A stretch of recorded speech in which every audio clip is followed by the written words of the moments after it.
우리 하나님의 말씀은 욥기 제36장 26절부터입니다. 구약성경 797페이지 욥기 36장 26절 26절부터 37장 끝까지 저희는 한 절씩 나눠서 교독하겠습니다. 욥기 36장 26절. 하나님은 높으시니 우리가 그를 알 수 없고 그의 횟수를 헤아릴 수 없느니라. 그가 물방울을 가늘게 하시며 빗방울이 증발하여 안개가 되게 하시는도다. 그것이 구름에서 내려 많은 사람에게 쏟아지느니라. 겹겹이 쌓인 구름과 그의 장막의 우레소리를 누가 능히 깨달으랴. 보라, 그가 번갯불을 자기의 사면에 펼치시며 바다 밑까지 비치시고 이런 것들로 만민을 심판하시며 음식을 풍성하게 주시느니라. 그가 번갯불을 손바닥 안에 넣으시고 그가 번갯불을 명령하사 관역을 치시도다. 그의 우레가 다가오는 풍우를 알려주니 가축들도 그 다가옴을 아느니라. 이로 말미암아 내 마음이 떨며 그 자리에서 흔들렸도다. 하나님의 음성 곧 그의 입에서 나오는 소리를 똑똑히 들으라. 그 소리를 천하에 펼치시며 번갯불을 땅끝까지 이르게 하시고 그 후에 음성을 발하시며 그의 위험찬 소리로 천둥을 치시며 그 음성이 들릴 때에 번개를 멈추게 아니하시느니라.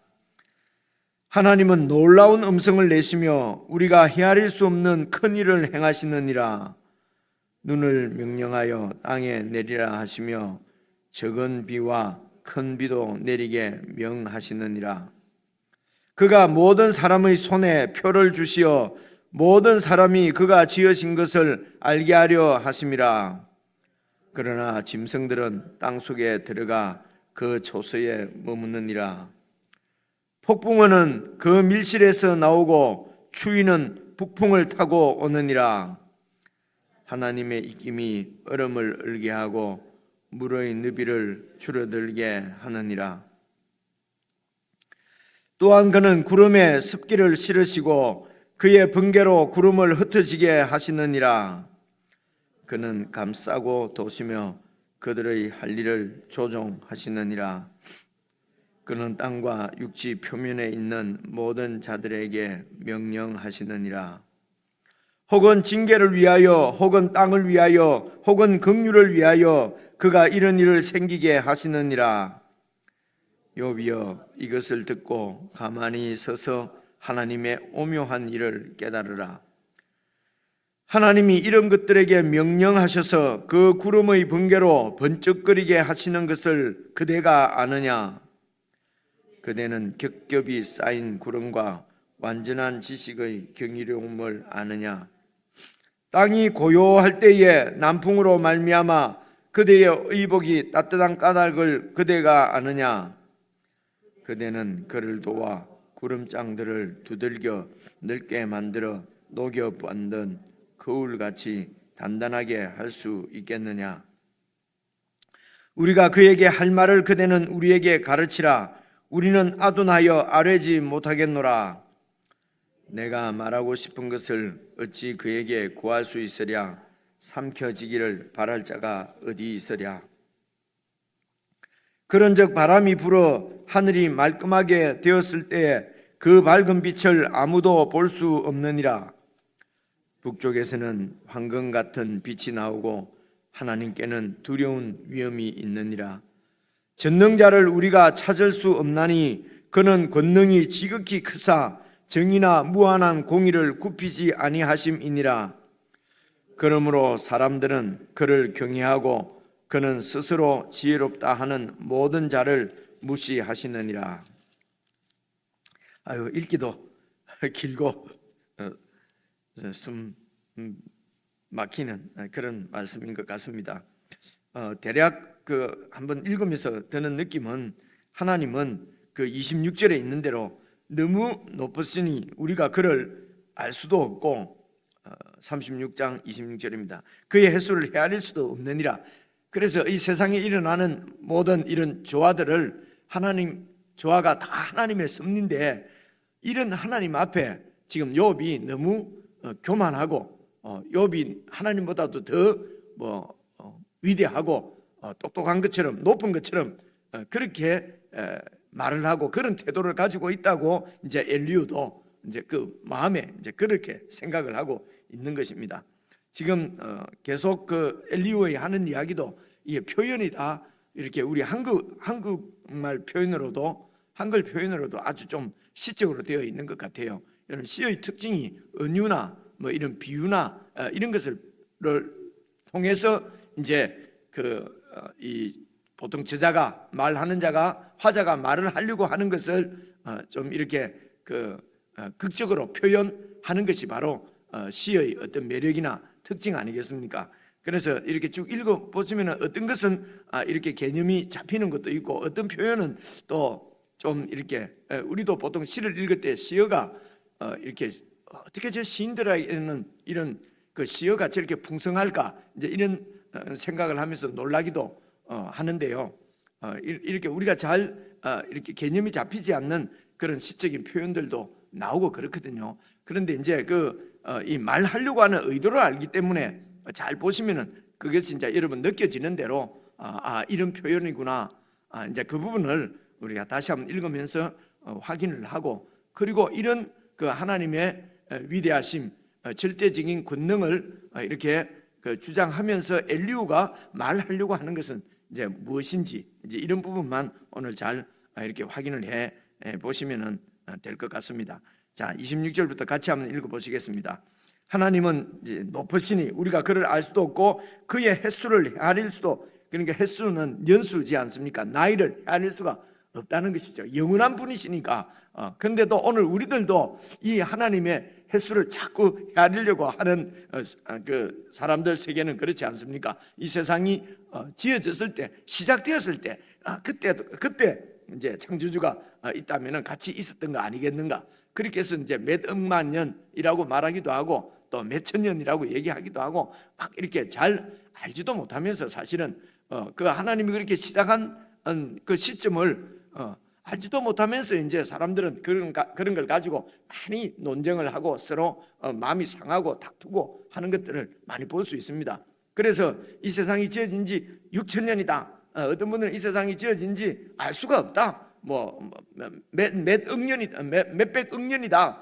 이렇게 주장이 다르면은 참 안타깝고 아쉬운 것이, 그런 주장들이 다르게 되면은 서로 이렇게 토론을 하고 의견을 교환할 때 보면은 말이 이렇게 독해지거든요. 독해지고 결국은 조롱하고 이렇게 좀 거룩하게 경건하게 조롱하지요. 오늘도 그 조롱하는 얘기가 여러분 37장의 19절 같은 말씀을 한번 봐보십시오. 지금 엘리후가 욥에게 하는 말이지 않습니까? 우리가 그에게, 하나님에게 할 말을 그대는 우리에게 가르치라. 우리는 아둔해서 가르치지 못하겠노라. 이런 하나님 앞에 우리가 무슨 말씀을 할 수 있겠냐? 그대가 우리에게 그 할 말을 좀 가르쳐 주라. 우리는 아둔하고 이렇게 어리석어서 하나님 앞에 아를 말이 없다. 이렇게 어리석고 아둔한 사람이 이래 말을 그렇게 하나님에 대해서 잘 아는 것처럼 말할 수 없잖아요. 그렇게 말하면서 이렇게 상대방을 조롱하는 듯이 말을 하고, 그렇게 해서 이렇게 의견이 서로 다르면은 막 그냥 얼굴을 붉히고 말하지도 않고 사이가 깨지고 이런 경우가 우리 사람들에게 너무도 많거든요. 그죠? 그러니까 사탄이 이런 논쟁거리를 가지고 자꾸 논쟁을 붙이는 것 같아요. 그래서 예수님이 부활하셨다. 그 예수님이 사람이 죽었는데 어떻게 살아나냐? 예수님이 부활하셨다는 것은 후대의 그 제자들이 예수님의 그 아름다운 헌신적인 박애적인 정신을 계속 이어가기 위해서 그분이 다시 살아났다고 표현한 거니까, 지금 우리가 그런 예수님의 정신을 그대로 이어서 살면은 그것이 바로 예수님의 부활이다. 그래서 이제 세상에서 뭐를 위해서 이렇게 정의를 위해서 싸우다가 분신하거나 싸우다가 어떻게 다른 사람을 돕다가 죽거나 그러면 이 사람이 바로 예수님의 부활이다. 매일 부활이라고 부활을 주장하면서 그냥 자기의 유익만을 위해서 살아가는 그런 그리스도인들이 무슨 부활이 있느냐? 뭐 이제 이렇게, 여러분 제가 이렇게 말하면 어떻습니까? 너무도 그럴듯하지 않습니까? 이러니까 다 넘어가는 거거든요. 또 한쪽에서는 죽은 사람이 살아날 수 있다고 하는 것을 과학적으로, 생물학적으로 증명하기 위해서 살아날 수 있다, 살아날 수 있다. 그래서 사실은 예수님의 부활은 이쪽도 아니고 이쪽도 아니거든요. 그죠? 우리가 성경을 통해서 우리가 이렇게 하나님께서 은혜를 주시는 대로 낳는 대로는 예수님이 부활하신 것은 그분이 우리의 부활의 첫 열매란 말입니다. 그러니까 완전 이 육체적으로도 분명하게 부활을 하셨기 때문에 이쪽 말도 사실은 틀린 것이고요.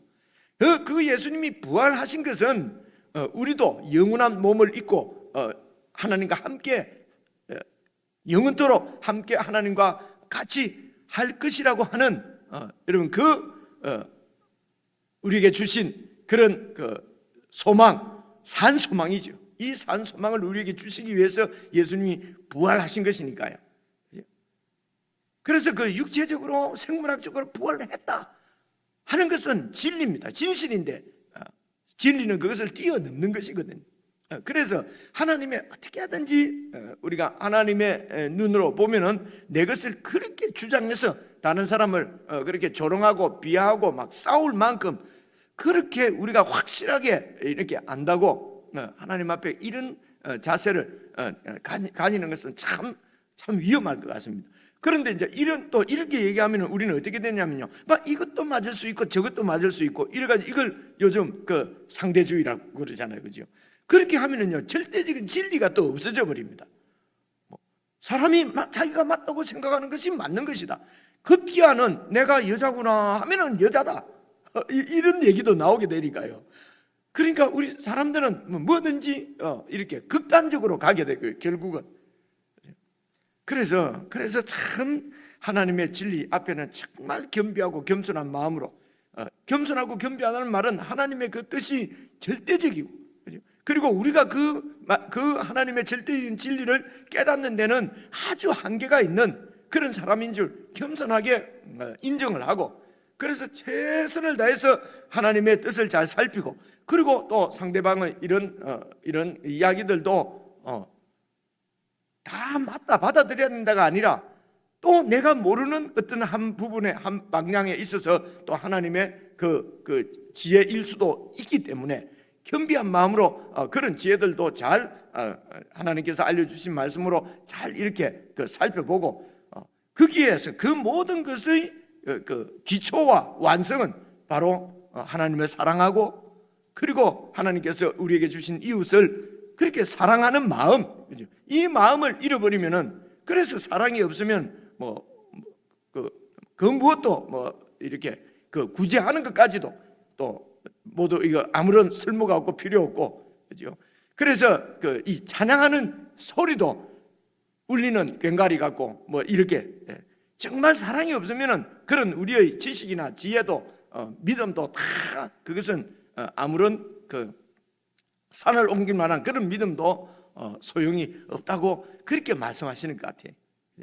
결국은 하나님께서 우리에게 이 모든 세상의 조화를 통해서 보여주시려고 하는 것은 하나님이 우리를 얼마나 사랑하시는지, 그 사랑을 입은 이 세상이 어떻게 하나님을 찬양하고, 이게 사랑이죠. 그리고 이 세상에 하나님의 뜻을 행하고 하나님처럼 그렇게 세상을 사랑하며 그렇게 살도록, 이런 가장 큰 목적, 어제 우리 형제님이 나누어 주신 대로 그런 사랑으로 우리를 양육하는 이유는 그런 사랑으로 우리가 살아갈 수 있도록, 그렇게 하면은 그저 내 주장을 세우기 위해서 이렇게 상대를 지체를 아프게 하고 지체를 의가 상하게 되고 그다음부터 다시는 보기 싫어지고, 이런 일은 있을 수가 없는 것 같아요, 그죠?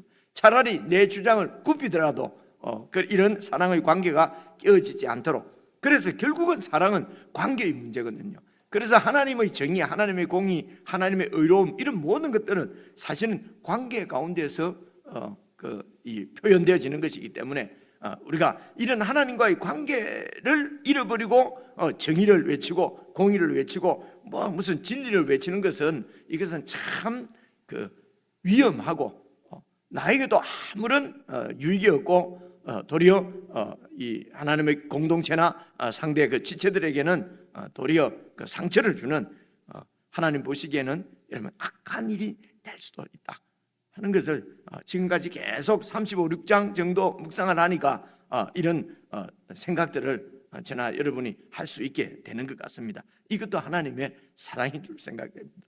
그래서 하나님은 그 횟수를 우리가 알 수가 없다는 것입니다. 그리고 27절 보시면요, 이제 그런 하나님께서 하시는 일을 보라. 그가 물방울을 가늘게 하시며, 가늘게 하신다는 말은 물방울을 아주 가볍게 해서 빗방울이 증발하도록 이걸 표현하는 것 같아요. 무거우면 못 올라가잖아요. 그러니까 고대 사람들이 잘 이렇게 이 세상 섭리를 관찰을 해서 이렇게 표현을 하는 거지요. 빗방울이 증발해서 안개가 되게 하셔도다. 28절, 그 물방울, 안개가 된 물방울이 구름에서 내려서 많은 사람에게 쏟아지느니라. 이제 비가 내리는 것을 이렇게 표현했네요, 그죠? 그래서 29절, 겹겹이 쌓여 있는 그 시커먼 구름, 비구름과 그의 그 장막이 바로 구름으로 쌓여져 있는 그것을 장막으로 표현을 했어요. 그 장막 안에서 우레소리를 누가 능히 깨달으랴. 우레소리가 팍 나면은 비가 확 오지 않습니까? 누가 이 조화를 알 수가 있겠느냐 말이죠. 아무도 모른다. 그러면서 본인은 다 아는 것처럼 이야기를 합니다. 보라, 그가 번갯불을 자기의 사면에 펼치시고 바다 밑까지도 그 빛으로 비치시고, 이런 것들로 이런 자연의 조화들을 가지고 그 권능을 가지고 만민을 심판하시며 음식을 풍성하게 주시느니라. 그래서 이런 것들로 만민을 심판하시나, 홍수로 이렇게 그 악한 자들은 멸하기도 하시고, 그리고 이른 비와 늦은 비를 내려서 그 이스라엘 땅에는 말입니다, 그 양식을 풍성하게 주시기도 하시고, 하나님이 이런 우레와 천둥과 번개로 그리고 비로 사람을 심판하기도 하시고 또 축복하기도 하시고 복을 주시기도 하시고, 지금 엘리후가 여기서 놓치는 것은 그런 비를 사실은 이 땅에서는 의인이나 악인이나 함께 받는단 말입니다. 하나님의 그 풍성함을 주시는 비가 악인에게도 내리고 의인에게도 내리고 악인의 논에도 내리고 의인의 밭에도 내리는 것입니다. 그런 자연재해가 일어나면은 악인도 의인도 다 피해를 입는 것이죠. 그래서 여기서는 이제 우리가 말하면 반성적인 지혜, 자문적인 그런 규범적인 지혜가 통하지 않는 거죠. 실제적으로 하려고 하면은 이 지금 엘리오나 세 친구가 주장하는 대로 하려고 하면은 비도 사람을 봐서 골라가며 악인의 밭에는 내리지 않고 의인의 밭에만 내리고, 그러니까 재난이 닥치더라도 의인은 그냥 하나님의 그 희한한 이 보호하시는 그 능력으로 뭐 해를 입지 않게 해주시고, 그죠? 이런 사상들이 우리에게 다 있기 때문에, 그죠? 있기 때문에 속도를 위반해서 범법을 저지르면서 범법하면서도 하나님께서 나를 지켜주셔서 걸리지 않도록, 다른 차는 딱 걸려도 내 차가 안 걸리면은 아유 안 걸렸다, 하나님이 축복해 주셨다. 혹은요, 내가 이 비행기를 탔으면 비행기가 터졌을 텐데 아이고 하나님이 축복해 주셔서 나는 그 비행기를 어떻게 안 타서 마음이 상했는데 그걸 탔으면 큰일 날 뻔했다. 하나님이 나를 지켜주셨다. 그럼 그 비행기에 탄 그리스도인들은 하나님이 저주하셨고 안 지켜주신 겁니까? 그 비행기에 타서 죽은 그리스도인들은 전부 악인들이고 피해서 그냥 살아난 자기는 의인이냐 말입니다. 그죠? 그래서 하나님의 은혜가 너무도 감사한 것은 맞는데 말 표현을 정말 잘해야 되는 거죠. 그죠? 하나님이 너무도 저를 사랑하셔서 나를 보호해 주셔서 나를 이렇게 살게 해주셨다. 그럼 죽은 사람은 어떡하냐 말이지. 전부 다 악인들만 죽었으면 좋은데 그 안에는 의인도 있고, 그죠? 나보다도 훨씬 더 예수 잘 믿는 사람도 있을 수가 있거든요.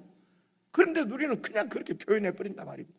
그러면 그 죽은 사람의 무슨 가족이나 친척이 옆에 있으면 뭐라고 그러겠습니까? 아이고 우리 엄마는 우리 아들은 우리 동생은 예수를 믿는다고 그러더만은 어떻게 하나님이 보호도 안 해주고 지켜주지도 안 하고 이 사람은 이렇게 지켜주셨다는데, 정말 조심스러운. 그래서 이런 하나님을 잘 우리가 묵상하고 배워서 그것이 그냥 하나님의 그 마음이 그런 성품들이 우리 것이 되면은 여러분 거기 함부로 이런 것을 그냥 이성적으로 깨달아갖고 이런 얘기는 안 해야지 안 해야지 무슨 이런 것이 아닙니다. 그죠? 하나님의 마음입니다. 하나님께서 우리를 어떻게 창조하셨고 무엇을 위해서 왜 창조하셨고 하나님께서 왜 이런 하나님의 권능으로 이 세상을 이렇게 다스리시는지 이제 이런 하나님에 대해서 우리가 잘 깨달으면요, 실제로 그 하나님 마음을 우리가 받아들이면은 죄송합니다. 사실 이렇게 무슨 내적 치유니 무슨 상담이니 이런 무슨 그 기술이니 그죠? 그런 어떤 세상적인 기술 말입니다. 이런 것들이 또 모든 사람에게 다 통하는 게 아니거든요. 그런 것들도 다 통계입니다. 통계. 그죠? 그러니까 그게 필요 없다고 하는 것이 아니라 여러분 그런 것들도 절대적으로 그게 모든 사람의 상황에 다 맞는 것이 아니기 때문에 이런 어떤 상담 기술이나 무슨 애적 치유 이런 거나 그거는 성경적으로 안 맞다 이런 말이 아니고요. 그런 것이 아니고 그런 것을 사용할 때도 정말 겸손하게 상대를 사랑하는 마음으로 그 마음이 있어서 이제 이런 통계적으로 나온 여러 가지 이런 상담 기술이나 이런 치유의 이런 방법들 이런 것들을 정말 그렇게 해야 적재적소에 사용을 할 수가 있게 되는 것이거든요. 문제는 사랑입니다. 사랑은 그냥 내가 사랑하자 하고 생기는 것이 아니라 하나님의 사랑을 깊이 묵상하고 행하면서 경험하고 이렇게 해서 이 사랑도 관계이기 때문에 점점 깊어지고 점점 넓어지고 풍성해지거든요. 그러니까 해야 이 사랑이 이게 커지고 크기가 커지는 것이지 그냥 사랑 크게 해 주옵소서라고 기도한다고 되는 것은 아니고요. 그렇게 기도를 드리면은 하나님께서 우리를 사랑할 수밖에 없는 관계로 몰아가십니다. 너무도 주야 사랑을 주옵소서 그러면요 안 생기던 원수가 생기고요 그렇게 좋아 보이는 사람이 밉상 짓을 떨고 하나님의 응답입니다. 이게 그렇게 해야 그 사랑을 해봐야 되는 것이거든요. 그렇죠? 그래서 이렇게 우리가 기도를 기계적으로 하나님이 들으셔서 그냥 사랑 크기를 갖다가 뻥튀기해서 늘려주신다. 자꾸 우리는 이런 축복을 그런 식으로 그럼 축복하면 일단 느낌이 축복 막 복을 뻥튀기 하는 것 같은 느낌이 들지 않습니까? 그죠? 이런 것들도 하나님 앞에 이 진리 앞에 우리를 자꾸 어긋나게 만드는 그런 세상적인 내중심적인 그런 그 개념일 수가 많이 있거든요. 이런 것들을 이런 우리들의 기본적인 인간들의 내중심적인 이런 생각들을 말씀을 통해서 자꾸 바꾸어가는 것이 묵상입니다. 이게 바꾸어져야 말씀대로 순종하는 삶이 조금이라도 실제적으로 나타나는 거거든요. 근데 이렇게 이것을 그래서 내 생각을 내 가치를 말씀으로 바꾸지 않으면은 여러분 오래 믿어도 더 아집이 강해집니다. 내가 그냥 진리라고 생각하는 것 그것을 위해서 그냥 전부를 다른 건 눈에 보이지 않아요. 이거다 동성애다 오직 그거 반대 이거만 하러 너무도 사납고 말입니다. 그런 걸 반대하시고 하는 분들 보면 너무도 사나웠어요. 옆에 갈 수가 없어요. 여기에서 어떻게 하나님의 사랑 예수가 나를 위해서 대신 죽어주시는 십자가의 사랑을 어떻게 이게 볼 수가 있고 경험을 할 수가 있겠습니까? 그래서 여러분 32절 보시면요 그가 번갯불을 손바닥 안에 넣으시고 그가 번갯불을 명하여 관역을 치신다. 번개를 가지고 사람을 맞춘다는 말입니다. 심판하신다는 거예요. 그래서 33절 그의 우레가 다가오는 풍우를 알려주니 바람이 불지 비가 올지를 알려주니 그 우레 소리를 듣고 하나님의 심판이 이렇게 임박한 것을 오고 있는 것을 가축들도 아는데 어떻게 욥은 인간이 돼서 이 하나님의 심판을 자꾸 틀렸다고 그러고 자기는 무죄하다 그러고 가축들도 하나님의 이런 심판을 아는데 욥은 하나님의 심판을 모른다 무시한다는 거죠. 그래서 결국은 하나님의 이런 놀라운 조화를 계속 얘기하면서 결론은 모든 사람이 다 알고 있는 이 일을 욥은 모르고 계속 무죄를 주장하고 하나님 앞에 이 번갯불로 관역을 맞추시는 그 하나님의 심판을 맞아서 지금 이렇게 이런 비참한 상황에 있으면서도 여러분 어제 그제 말씀 보면은 그 비참함이 이제는 하나님의 심판의 시작이다. 앞으로도 회개하지 않으면 이 심판이 더 깊어지고 더 커지기를 바란다. 이런 모진 말들을 하게 되는 것이거든요. 30절 계속 보시겠습니다. 이로 말미암아 마음이 떨며 그 자리에서 흔들렸도다. 내 마음이 흔들렸다 말입니다. 하나님의 음성, 곧 그의 입에서 나오는 소리를 똑똑히 들으라. 그 소리를 천하에 펼치시며 번갯불을 땅끝까지 이르게 하시고 그 위에 음성을 발하시며 그의 위험찬 소리로 천둥을 치시며 그 음성이 들릴 때도 번개를 멈추게 아니야. 아무도 그 하나님의 이 진노를 그 심판을 멈추게 할 수 없다는 것입니다.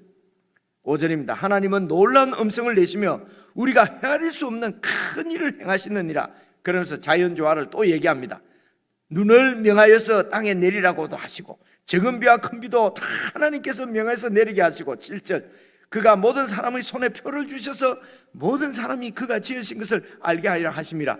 로마서에 있는 대로 이 하나님이 지으신 모든 세계를 보고 사람들이 양심적으로 우리에게 주신 이성을 가지고도 하나님께서 이 세상의 창조시구나 하는 것을 알게 하신다는 것입니다.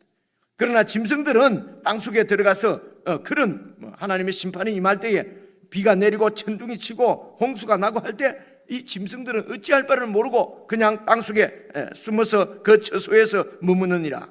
9절입니다. 폭풍은 그 밀실에서 나오고 이제 폭풍도 하나님의 그 밀실이 있는데 거기서 하나님이 명하면은 폭풍이 확 나온다 이런 표현이죠. 추위는 북풍을 타고 오느니라.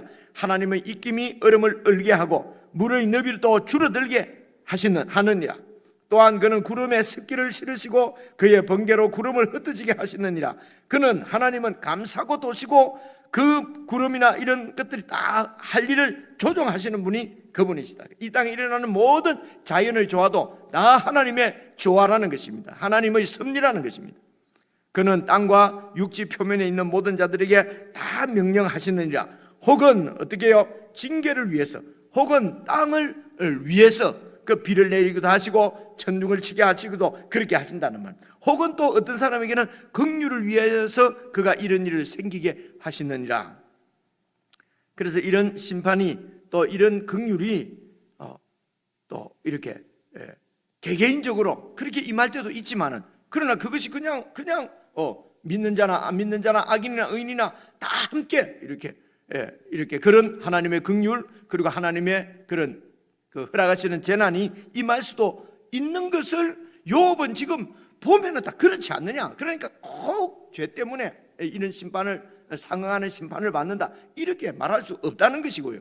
또 이 엘리오와 그 친구들은 그렇게 말은 하면서 그들의 주장을 계속 꺾지 않기 때문에 말이 자꾸 앞뒤로 모순이 있는 것입니다. 하나님께서 이렇게 모든 사람에게 긍휼을 베푸신다 그렇게 말해놓고 또 하나님은 또 의인은 긍휼을 베푸시고 악인은 이렇게 이 말이 여러분 앞뒤가 안 맞게 되거든요. 그래서 이렇게 어떤 성경을 우리가 이해할 때도 어떤 한 진리만 딱 가지고 그것만 가지고 막 이렇게 주장을 하게 되면 다른 쪽에 가서는 안 맞는 경우가 많아요. 그죠?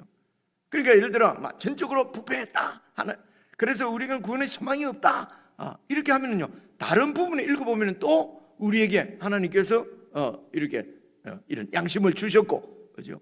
그리고 뭐 또 가인과 아벨 하면은 아벨은 여러분 그렇게 하나님을 이렇게 의인으로 살다가 형에게 죽은 거 아닙니까? 그죠?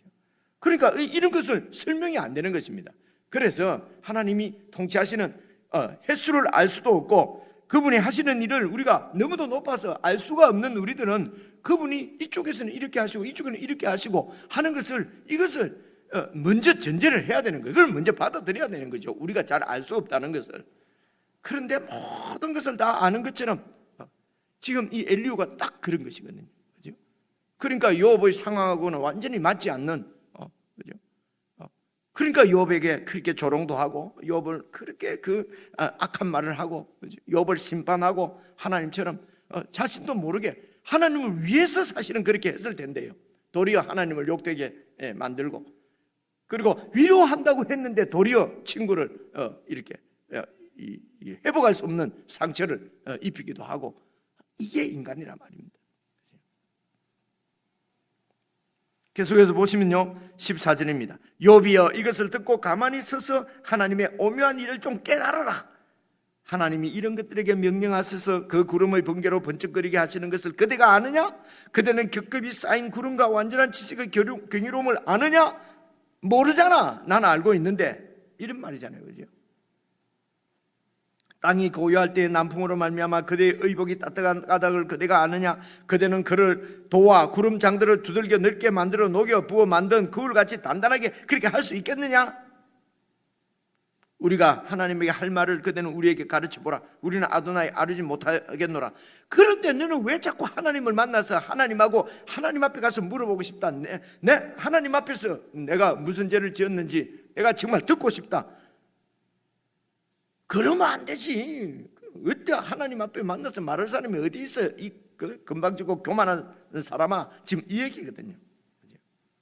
그래서 20절입니다. 내가 말하고 싶은 것을 어찌 그에게 다 구할 수 있고 삼켜지기를 바랄 자가 어디 있겠느냐.